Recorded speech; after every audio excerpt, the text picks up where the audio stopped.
First story, the shadow on the frozen road. I still hate Christmas. Even after all these years, I can't hear a single carol or see snow falling without my chest tightening. It's not the kind of story you bring up at holiday parties. It doesn't feel right, like it taints the joy everyone tries so hard to keep alive. But I can't forget that night. It was Christmas Eve, 1997, and I was driving back from my aunt's house in Billings, Montana. I'd stayed later than planned, caught up in board games and eggnog with my cousins. But the warmth of family had its limits. I was tired, and the snowstorm rolling in made the drive back to Bozeman feel heavier than it should have. The roads were empty, just me, the flakes swirling in my headlights, and the endless stretch of black ice and white drifts. It was the kind of cold that numbed through layers, that made the windows fog even with the heater cranked. I was halfway home when I reached the old bridge over the Madison River, a desolate landmark surrounded by nothing but silence and woods. That's when I saw her. She appeared just as I crested the hill before the bridge. A woman in a bright red coat stood by the shoulder, waving her arms. A car, a blue sedan, was pulled off to the side, its hood up like it had broken down. The sight jolted me out of my drowsy haze. I slowed down, instinct taking over. Who would leave someone stranded out here, especially on a night like this? Her coat was the only color in the endless white and black landscape, and even from a distance, I could see the desperation in her movements.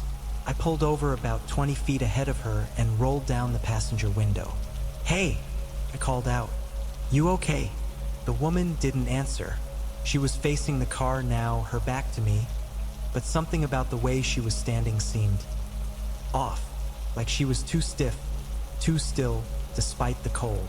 I threw the car in park, grabbed my gloves from the passenger seat, and stepped out. The wind hit me like a wall, the kind that steals your breath before you can even take a step. "Miss," I tried again, my boots crunching in the snow as I approached. Still nothing. I moved closer to the car, its driver's door hanging slightly open. No lights on, no engine running. Just the faint creak of the bridge and the hiss of snow swirling across the road. Then I noticed the footprints. The snow was fresh, untouched except for a trail of steps leading from the driver's side of the car toward the edge of the bridge. But they stopped, right at the guardrail. My chest tightened. I looked over the edge instinctively, my breath clouding in front of me. Below, the Madison River was frozen, its surface glinting faintly under the pale moonlight. The drop wasn't huge, but enough to make my stomach churn. "Miss," I called again, louder this time. That's when I heard it, the faintest sound, almost a whisper, coming from behind me. "Michael," my name, clear as day, even though the wind howled around me. I spun around, my boots skidding slightly on the ice. There was no one there, just my car idling in the distance, its taillights casting a weak red glow onto the snow. I started back toward the car, my heart pounding now. The woman was gone. The car was empty, and the whisper, it had come from somewhere close, too close. I was almost at my door when the engine died. It didn't sputter, it didn't groan, it just stopped. The silence was deafening. I yanked the driver's door open and slid into the seat, fumbling for the keys to restart it. Nothing. No click, no hum. The battery was fine when I left Billings, brand new actually. "Come on," I muttered, turning the key again. And then I saw her, in the rearview mirror, standing in the middle of the bridge. The woman in the red coat. She wasn't waving anymore. She was just standing there, head tilted slightly, like she was looking at me through the mirror. I froze. My breath hitched. Her face, it was shadowed, like the hood of her coat cast darkness where there should have been features. "Michael," she whispered again.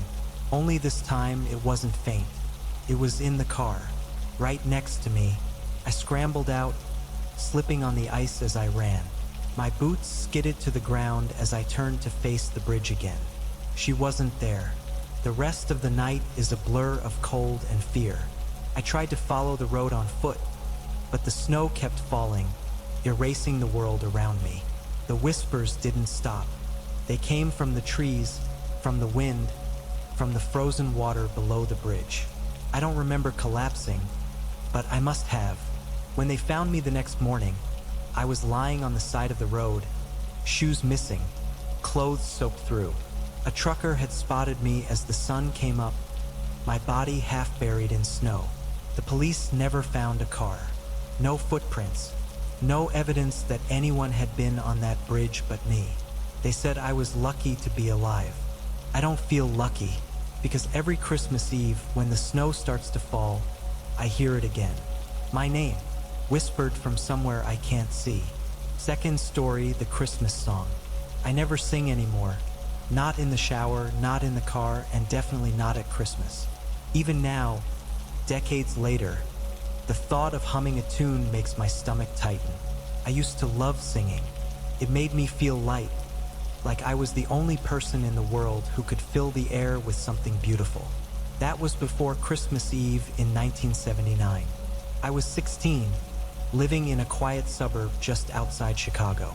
Back then, the neighborhood was the kind of place where kids played in the streets, and no one locked their doors unless they were going out of town. My parents had a modest house with a wide backyard that bordered a line of scraggly trees. In winter, those trees looked like skeletons against the gray sky, but they made our house feel tucked away, like it belonged in a snow globe. That year, my mom had gone all out with the decorations. She had me stringing lights around the bushes and hanging ornaments on a wooden reindeer my dad had built for the front yard. I didn't mind. It gave me an excuse to be outside, where I could sing without my little brother making fun of me. I loved Christmas music. My favorite was Silent Night. I'd hum it while untangling cords of lights or sing it outright when no one was around. The cold air carried my voice farther than I realized, I guess. The first call came 2 nights before Christmas. The phone rang just after dinner, and my mom answered. She furrowed her brow, then handed it to me. "It's for you," she said. "Hello," I said, expecting it to be one of my friends. But it wasn't. A man's voice, low and flat, started singing the first line of Silent Night. Silent night, holy night. All is calm, all is bright. I thought it was a joke. "Very funny, Greg," I said, assuming it was the boy from my math class who liked to tease me. The voice stopped singing. There was a long pause, just breathing on the other end. Then the line clicked dead. I told my mom it was a prank call and didn't think much of it. Back then, prank calls weren't uncommon. Kids bored on winter break, messing around. The second call came the next evening. This time, the man didn't sing right away. He just waited for me to say hello before softly humming the melody. It was unmistakable Silent Night. "Who is this?" I asked, trying to sound annoyed instead of scared. The humming stopped. Then, almost a whisper, "I like your voice." I slammed the phone down so hard my mom yelled at me for almost breaking it. That night, I lay in bed with the covers pulled up to my chin. My room lit only by the faint glow of the Christmas lights outside. The snow was falling in soft waves, muffling everything beyond the window. But then I heard something, or thought I did. A voice, faint at first like it was carried on the wind. Someone singing Silent Night. I sat up, my heart hammering. It wasn't the radio. My parents were asleep down the hall, and my brother was snoring in the next room. I crept to the window and peeked through the frost-covered glass. The backyard was empty, the snow untouched except for the lights twinkling along the fence line. But the singing was clearer now, like whoever it was had moved closer. I didn't sleep that night. The next morning, I told my dad everything. The calls, the singing, the voice outside.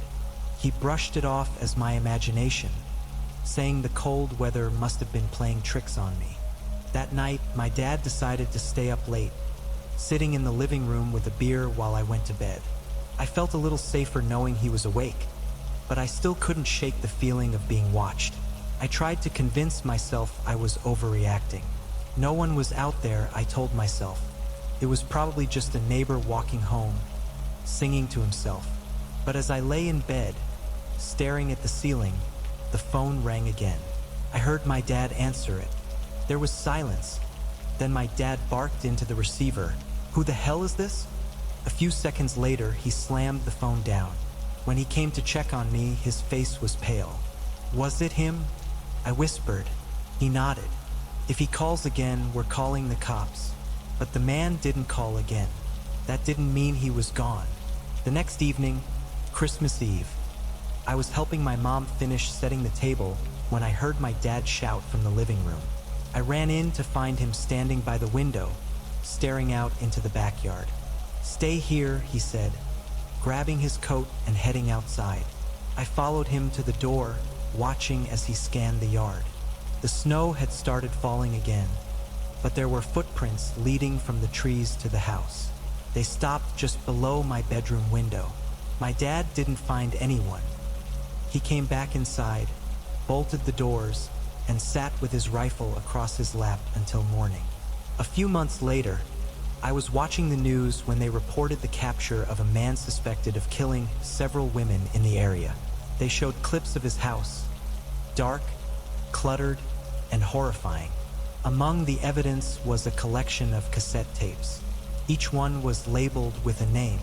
One of them said Linda. I never found out what was on the tape. I didn't want to know. We moved the following summer, and I've never sung a Christmas song since. Not because I hate music, but because I'm afraid that if I do, someone might be listening. Third story, The Wrong Gift. In December of 2013, Greg and I were living in a small, drafty apartment just outside of Salem, Massachusetts. It was our second Christmas together as a married couple, and we wanted to do something special for my grandmother, who had always been a big part of my life. She'd grown up in a family of clockmakers, and her house was filled with beautiful old timepieces, though most had stopped working years ago. So, when we stumbled upon a vintage grandfather clock at a dusty little antique shop downtown, it felt like the perfect gift. The shop was dimly lit, with narrow aisles cluttered with old furniture and knickknacks. The clock stood in the back corner, its wooden casing worn but still elegant, with intricate carvings along its edges. It had a brass plate engraved with the initials H, and though the pendulum was missing, the piece had a strange charm that caught my eye. The shopkeeper, a wiry man with wire-rimmed glasses, seemed hesitant when I asked about it. "That one's been here a while," he said, scratching his chin. "Doesn't work anymore, but it's got history." I asked what he meant, but he waved the question off, saying, "I'll give it to you for $50, as is. Just make sure you treat it right." On Christmas morning, we brought the clock to my grandmother's house. She lived in a cozy, two-story home surrounded by snow-covered pines.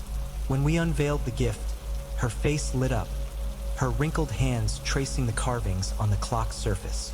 "Oh, it's beautiful," she said, her voice trembling. "But you didn't have to spend so much." "It wasn't much," I reassured her. We set it up in the guest bedroom upstairs, where most of her other clocks were displayed. My grandmother insisted that it didn't matter if it didn't work. It was lovely just the way it was. That night, Greg and I stayed over, as we often did during the holidays. The guest bedroom was next to ours, and through the thin walls, I could hear the faint ticking of my grandmother's other clocks. But around midnight, another sound joined them, a slow, uneven chime. At first, I thought I was imagining it. The grandfather clock wasn't supposed to work. It didn't even have a pendulum. But the sound continued, soft and irregular, like a struggling heartbeat. I nudged Greg awake. "Do you hear that?" I whispered. He groaned, half asleep. "It's just one of the old clocks," he muttered, rolling over. But I couldn't shake the feeling that something was off. The next morning, Greg looked pale and distracted over breakfast. When I asked him what was wrong, he hesitated before answering. "Last night," he said slowly, "I thought I saw someone. In the window of the guest room." My stomach tightened. "What do you mean, someone?" "It was an old man," Greg said, "bald with a gray beard. I thought maybe it was your grandfather, but then I remembered." He trailed off, looking embarrassed. "My grandfather's been dead for years," I said quietly. He nodded. Yeah, I know. I must have been dreaming, but I could tell he didn't believe that. Neither did I.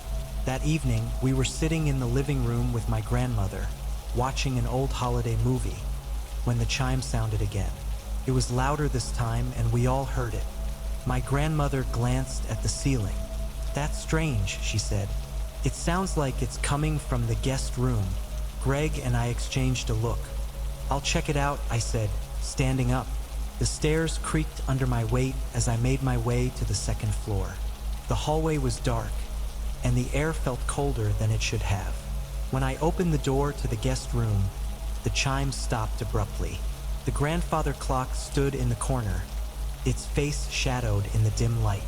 I stared at it, half expecting something to move, but the room was silent. Then, as I turned to leave, I caught a faint reflection in the glass of the clock's face. A figure standing behind me. I spun around, but the room was empty. The next day, I couldn't stop thinking about what had happened. I called the antique shop to ask about the clock's history, but the number on the receipt was disconnected. Frustrated, I did some digging online and eventually found an old newspaper article about a home invasion in 1954. The victim, a clockmaker named Arthur Hensley, H, just like the initials on the clock, had been murdered on Christmas Eve. His killer was never caught. The article mentioned that Hensley's body had been found in his workshop, surrounded by his unfinished clocks. One of them, a grandfather clock, had been shattered during the struggle. I felt sick. I told Greg everything, and we agreed to return the clock to the antique shop. When we arrived, the shop was closed, the windows dark and the door locked. A sign in the window read, "Out of business." With no other options, we left the clock on the shop's doorstep and drove home. For a while, things seemed to go back to normal.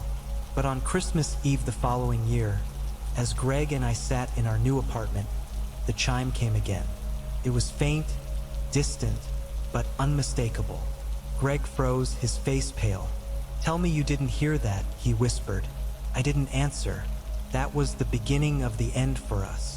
Greg couldn't handle the unease, and I couldn't convince him or myself that it was all in our heads. We divorced 2 years later. I moved to Florida, hoping the distance would help. But every Christmas Eve, no matter where I am, I hear that same chime. I don't know what Arthur Hensley wants, but I've learned to live with it. Some ghosts, it seems, never let go. Fourth story, the store that wasn't there. It was a cold November afternoon in 2017, and the North Haven Mall in Ohio was as desolate as ever. Most of the stores had shuttered, replaced by dusty, for lease signs and half-lit corridors. I had wandered in out of boredom, hoping to find a last-minute birthday gift for my sister. The mall felt eerie. Only a handful of people shuffled between the few remaining shops, their footsteps echoing in the empty halls. The air smelled faintly of mildew, and the overhead lights flickered occasionally. That's when I saw it. A store I could have sworn wasn't there before.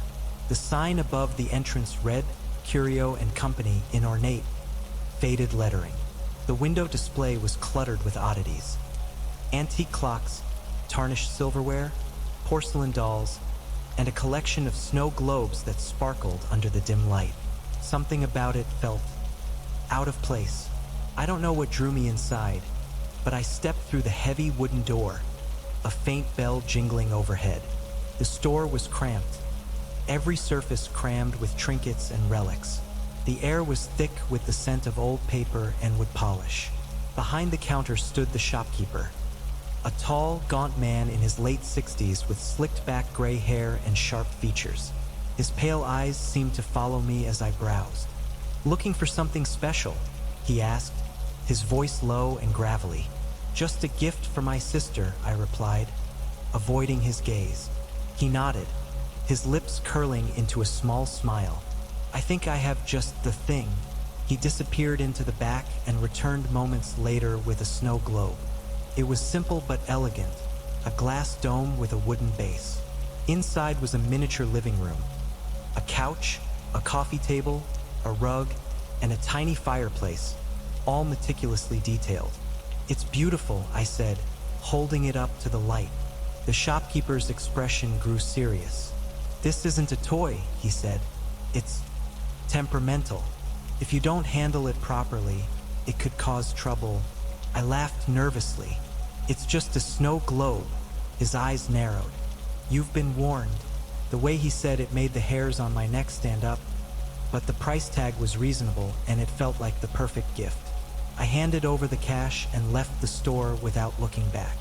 When I got home that evening, I couldn't resist taking a closer look at the snow globe before wrapping it. Setting it on my coffee table, I shook it gently. The snow inside swirled lazily, settling over the tiny furniture. That's when I noticed it. The miniature room wasn't just a living room, it was my living room. The rug matched the one beneath my feet. The couch was the same shade of gray, and even the tiny coffee table had the same scratch on its surface. My chest tightened as I stared at the perfect replica inside the glass dome. "What the hell?" I whispered, my breath fogging the surface. Then I saw the figures. At first, I thought it was a trick of the light, but as I leaned closer, I saw them clearly. Two shadowy shapes standing just outside the miniature windows. They were tall and featureless, their forms barely visible against the swirling snow. My heart pounded as I looked toward my own windows. The curtains were drawn, but I couldn't shake the feeling that someone, or something, was standing just beyond them, watching. I grabbed the globe and stuffed it into a drawer, slamming it shut. That night, I woke to the sound of faint chimes. It was soft at first, like a distant music box, but it grew louder, echoing through the apartment. My eyes darted to the clock. 3:14 a.m. I crept into the living room, every instinct screaming at me to stay in bed. The drawer where I'd hidden the snow globe was open, and the globe sat on the coffee table, its tiny scene bathed in moonlight. The figures were no longer outside the windows. They were inside the miniature house. I stumbled back, my pulse racing.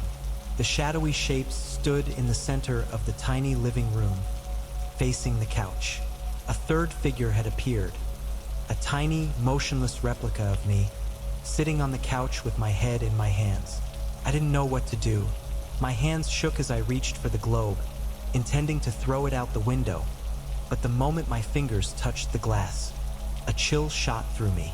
A whisper filled the room, faint and indistinct, like voices carried on the wind. "Return it." The next morning, I drove back to the mall, clutching the globe tightly. When I reached the corridor where Curio and company had been, I stopped dead in my tracks. The store was gone. In its place was a boarded-up storefront with peeling paint and a faded sign for a shoe store that had closed years ago. I asked the few shopkeepers who remained if they'd heard of Curio and company, but they just shook their heads. Desperate, I drove to the nearest thrift store and donated the globe, leaving it on the counter without a word. For a while, I thought I was free, but on Christmas Eve, as I was wrapping presents in my new apartment, I heard it again, the faint chime of a music box. The snow globe was on my coffee table, its glass dome glinting in the soft glow of the Christmas lights. Inside, the scene had changed. The miniature living room was now my new apartment, complete with my half-wrapped gifts scattered across the tiny coffee table. The figures were back, standing motionless in the shadows. And there was a new figure now, a tiny, frozen replica of me, staring at the globe in terror. I never saw the shopkeeper again, but I know the store is still out there, waiting for its next customer. And I know, no matter where I go, the snow globe will find me. Fifth story, the silent house. There were 5 of us, me, Kate, Alex, Jamie, and Sarah. We'd been friends since college, and with life pulling us in different directions over the years, we'd made a pact to meet every Christmas. That year, Sarah found a listing for a remote cabin in Vermont, a picture-perfect getaway with snow-covered pines, a fireplace, and nothing but silence. It was supposed to be an escape, a chance to reconnect. None of us could have imagined how wrong it would go. We arrived late in the afternoon, the setting sun casting long shadows across the snowy driveway.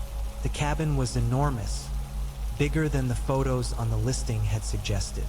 A sprawling, two-story structure with dark wooden beams and wide windows that reflected the dying light like dull mirrors.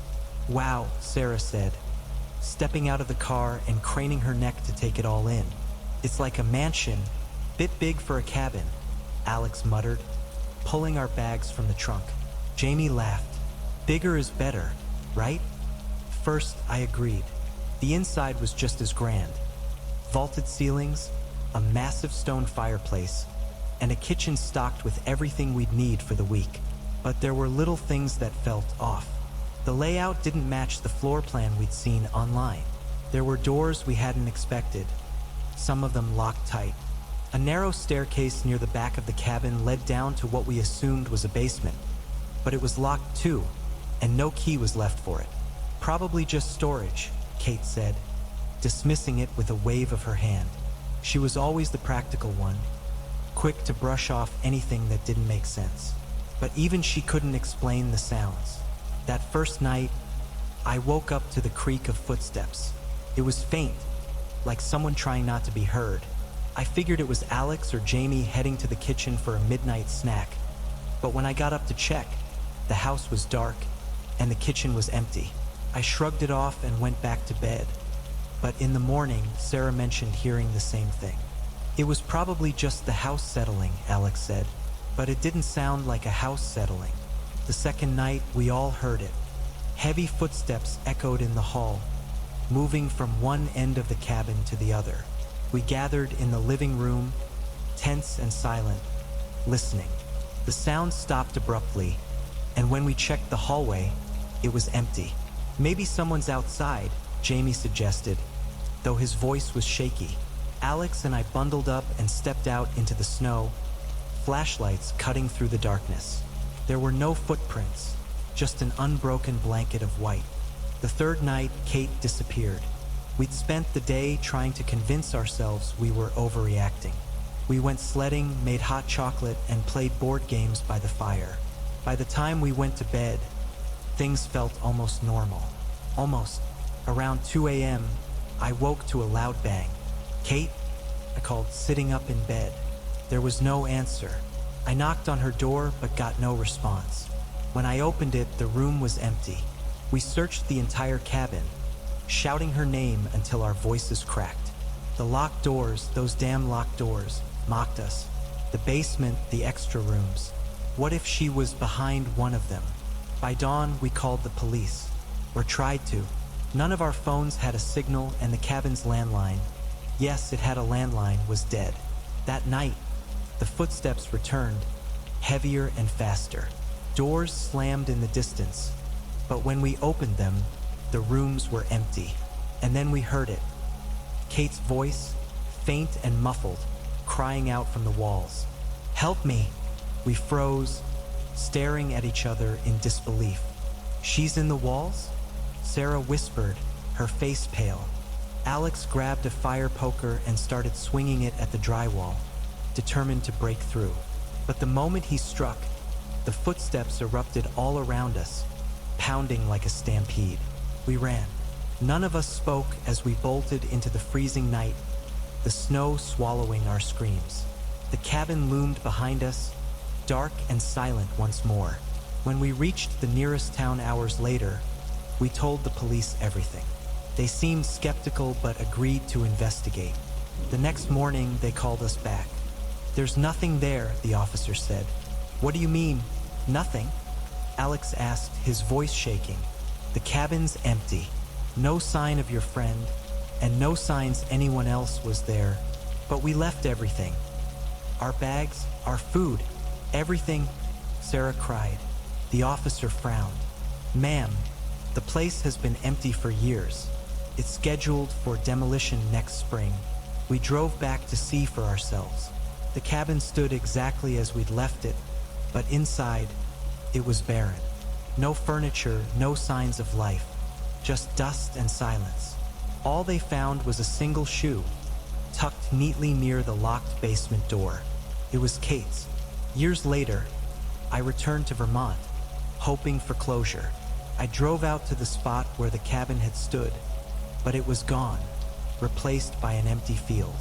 For a moment, I thought I saw something, just a shadow flickering in the corner of my eye, and then I heard it. Footsteps, crunching in the snow behind me. Sixth story, the visitor from the fireplace. I don't tell this story often. Even after all these years, thinking about it makes me uneasy, like I'm inviting something back into my life. But sometimes, it feels like I have to get it out, like the weight of it will crush me if I don't. This happened to my family in 1985, back when we lived in Millersburg, Ohio. It was a small town then, still is really, the kind of place where everyone knew each other, doors were left unlocked, and kids played outside until dusk. My parents, my younger brother Tommy, and I, Emma, the eldest, lived in a modest two-story house at the edge of town. Behind our house stretched a dense patch of woods, dark and endless, or so it seemed to me at the time. I was 14 that Christmas, old enough to stop believing in Santa Claus, but young enough to still get swept up in the magic of the season. That year, money had been tight. Dad worked at a lumber mill, and there'd been layoffs earlier in the fall. Mom picked up extra shifts at the diner, but it wasn't much. They told Tommy and me not to expect too many presents under the tree. We understood, or at least we tried to. Christmas morning started out like any other. I woke up first, as always, and bounded downstairs to plug in the tree lights. Tommy wasn't far behind, rubbing the sleep from his eyes. When we reached the living room, we froze. There were presents under the tree. That in itself wasn't strange. Mom and Dad always waited until Christmas Eve to set the gifts out. But these weren't the brightly wrapped boxes with crisp bows that Mom prided herself on. These packages were wrapped in dull brown paper, tied with string, and each was tagged with a name. I called for my parents, who came downstairs, confused but not immediately alarmed. They exchanged looks as Dad picked up one of the packages. It was tagged to Emma in neat, almost mechanical handwriting. "Did you do this?" he asked Mom. "No," she said. "Did you?" Dad shook his head. The four of us sat around the tree, staring at the packages. Eventually, curiosity won out and we decided to open them. I'll never forget what I found inside mine. It was a small locket, tarnished but unmistakable. The same locket I'd lost 2 years earlier on a school field trip.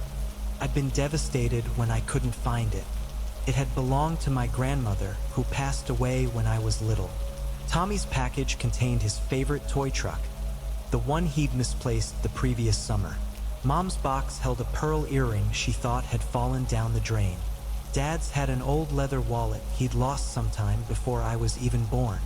Each gift was personal, sentimental, and long gone from our lives. "That's not possible," Mom whispered, turning the earring over in her hand. "Maybe someone found them?" Dad suggested weakly. "Someone we know? But who would go to this kind of trouble? And how did they know exactly what mattered to each of us?" The mood that morning was tense. We tried to enjoy the rest of the day, but there was an unspoken sense of unease hanging over us. It wasn't until the sun went down that I began to feel outright afraid.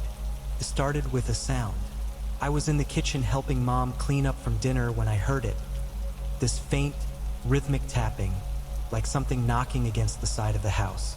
"Did you hear that?" I asked. Mom paused, wiping her hands on a dish towel. There it was again. Tap, tap, tap. "I'm sure it's just the wind," she said, but her voice wavered. Later that night, as I lay in bed, I couldn't shake the feeling that something wasn't right. I pulled my blanket up to my chin, listening to the stillness. That's when I heard the creak of floorboards downstairs. I crept to my bedroom door and peeked out. The hallway was dark, but the faint glow from the living room filtered up the stairs. I tiptoed to the top step and froze. From my vantage point, I could see part of the living room window. Just beyond the glass, in the tree line at the edge of the yard, stood a figure. It was a man.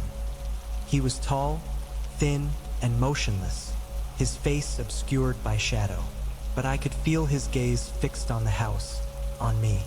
I stumbled back into my room, heart pounding. I wanted to wake my parents, but what would I say? I'd only seen him for a second.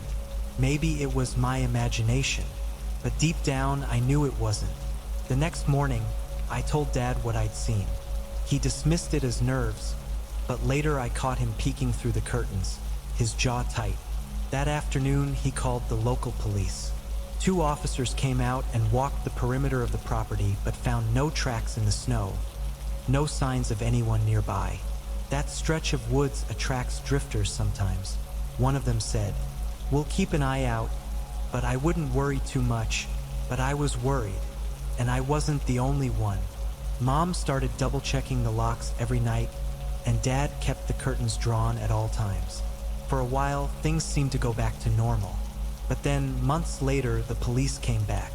They'd found a body in the woods. It was a man, an apparent vagrant, who died of exposure sometime in the winter. What made it worse was what they found with him. Among his belongings were several items that made my stomach drop. Photographs. They were of our house, taken from different angles, through windows, from the yard, even from inside the living room. Some were dated months, even years before that Christmas. He'd been watching us. After that, we moved out of Millersburg. Dad found work in Columbus, and we tried to leave the whole ordeal behind. But it's never really left me. I still wake up at night, certain that someone's watching me. And every Christmas, I think about those packages. Whoever left them, they knew us. They knew too much. 7th story Christmas in the basement. When I bought the house in late November of 2002, I thought I was giving my son, Jamie, a fresh start. He was 5 years old, full of energy, and I wanted to create a safe, warm place for him to grow up. After my divorce, I needed that just as much as he did. The house was a 2-story colonial in rural Pennsylvania. It wasn't perfect. Some peeling paint, creaky floors, but the price was right, and it came with a big yard where Jamie could play. I told myself it was the beginning of a new chapter. What I didn't know was that this chapter would become my worst nightmare. From the moment we moved in, I wasn't fond of the basement. It was unfinished, damp, and had that earthy, musty smell that clung to old wood and cement. The single bulb hanging from the ceiling barely lit the space, casting long, eerie shadows. The basement door had a sturdy lock, which I assumed was to keep kids from wandering down and getting hurt. I kept it locked at all times. Jamie didn't need to play down there, and honestly, I didn't want to spend a second more in that space than necessary. That first Christmas Eve, it was just Jamie and me. Snow had blanketed the yard, and the world outside felt quiet, like we were the only people left. I let Jamie stay up later than usual, watching Christmas specials and leaving out cookies and milk for Santa. He was excited, his little legs bouncing on the couch as he chattered about what presents he might find in the morning. Around 9:30, I tucked him into bed and read him a story. His room was right across the hall from mine, which gave me peace of mind. After he fell asleep, I poured myself a glass of wine and settled onto the couch, flipping through channels. That's when I heard it, a faint thump from below. I muted the TV, straining to listen. The sound came again, a soft, deliberate noise, like something shifting in the basement. I told myself it was just the house settling. Old houses made noises, right? Still, my skin prickled, and I felt a chill that had nothing to do with the weather. I locked the front door, checked the windows, and told myself to stop overreacting. Sometime after midnight, I woke up to Jamie standing beside my bed.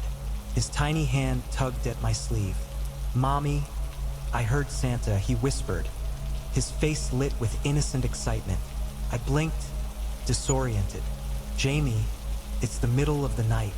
Santa won't come if you're awake." He shook his head, insistent. I heard him. "He's in the basement." The words sent a jolt of unease through me. "What do you mean, the basement?" He pointed toward the hallway. I heard footsteps. "He's down there." My heart started to race. I grabbed the flashlight from my nightstand and walked Jamie back to his room, tucking him in as calmly as I could. Santa's not in the basement, sweetheart. Go back to sleep. But as I stood there, trying to reassure him, I heard it too. A faint creak of a floorboard directly below us. I froze, my pulse pounding in my ears. It wasn't possible. The basement door was locked, and I hadn't been down there in days.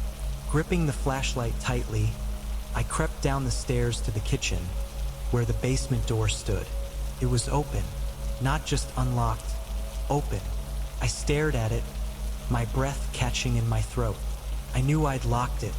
I knew it. Summoning every ounce of courage, I shone the flashlight down the stairs. The beam illuminated the narrow steps and part of the concrete floor below. At the foot of the stairs were two wrapped presents. Bright red paper with gold ribbons. My stomach churned. I hadn't put them there. I hadn't even wrapped Jamie's gifts yet. I backed away, shutting the door and locking it again. I ran to Jamie's room, scooped him up, and bolted out the front door. It was bitterly cold, and I didn't have time to grab our coats. Jamie was crying, confused and scared, as I pounded on my neighbor's door. Mrs. Callahan, an older woman who lived alone, answered, startled to see us standing there in our pajamas. "There's someone in my house," I stammered, clutching Jamie tightly. She didn't ask questions. She ushered us inside, locked her door, and called the police. When the officers arrived, they searched the house thoroughly. They found no one in the basement, but they did find evidence that someone had been living there. A sleeping bag was tucked behind a stack of old boxes. Empty food wrappers littered the floor, along with a small pile of clothes. The basement window, hidden behind a bush on the side of the house, had been shattered. That's how he got in. The presents? The officers opened them. One contained a child's drawing, stick figures of a woman and a boy holding hands, with "Merry Christmas" scrawled in uneven letters. The other held a small toy car, the kind you'd find at a dollar store. They caught the man 2 days later, wandering near an abandoned barn a few miles away. He was homeless, mentally ill, and had apparently been living in my basement for weeks. He'd been watching us. The police believed he wasn't dangerous, just lonely and confused. But that didn't matter to me. The thought of him being in my house, so close to Jamie, made my skin crawl. I never went back. I sold the house at a loss and moved into a tiny apartment in town. Even now, over 20 years later, I can't celebrate Christmas without thinking about that night. The sound of footsteps in the basement still haunts me.